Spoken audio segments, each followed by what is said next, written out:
I, Alh Shehu Gabam, the National Chairman of Social Democratic Party, on behalf of the National Working Committee of our great party nationwide, we want to offer our special condolences to the family of late Gali Umar Naba.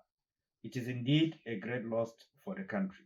Leadership disposition, his charisma, and his solid stand on issues in defending the fundamentals of democracy and the separation of power. Indeed, he left a legacy that is very, very commendable. And therefore, on behalf of everyone, I'm pleading with the federal government and the National Assembly to immortalize Gali Umar Naba. And also, we are offering our sympathy to his entire family and the people of Kano States.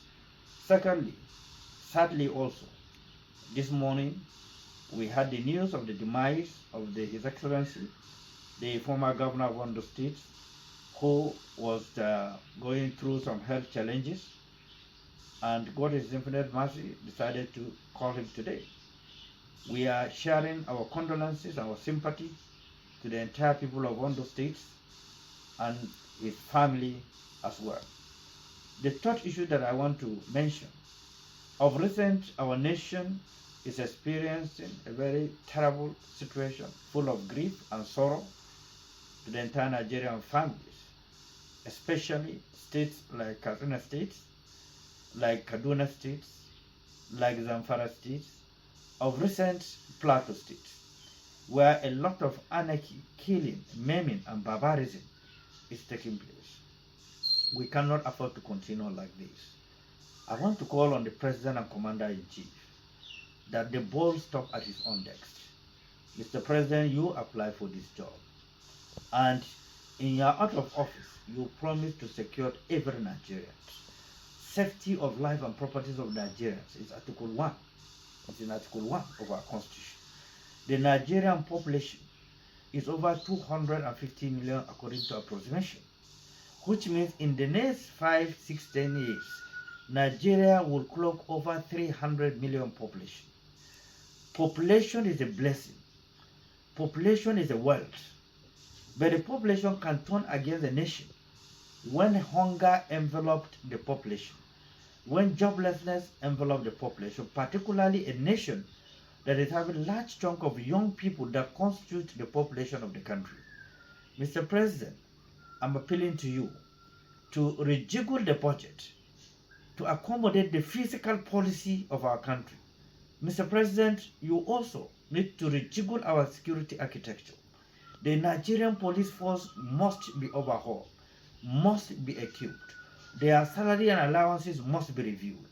The salary of allowances of the DSS must be reviewed. The salary and allowances of the army and the armed forces must be reviewed. We can do it as a nation. We have the will to do it. It is a matter of prioritizing our national engagements. The budget should be tinkered with. A nation must be saved, otherwise there's no need of any budget. And investors can come into a country that have a conducive environment that is inviting for them to invest their money. Local investors will invest their money if the environment is very inviting. And you have acknowledged it, Mr. President, in your submission, in your budget submission, that the political environment is very challenging domestically and internationally. On this note, and also certainly on the sad note, I'm calling on the President to do something very urgently to keep this country together, to secure this country, and also to immortalize those who have served this country very greatly.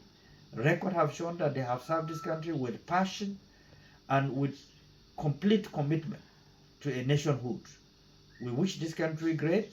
We'll continue to pray for this country. We'll continue to pray for the leadership of the country to keep on working hard. May God preserve this country, preserve the leaders, make them to think well, make them to commit themselves to the protection of life and properties of Nigeria. It is sad indeed that the best are leaving us behind. We pray for unity, prosperity of Nigerians. Thank you, and God bless the Federal Republic of Nigeria.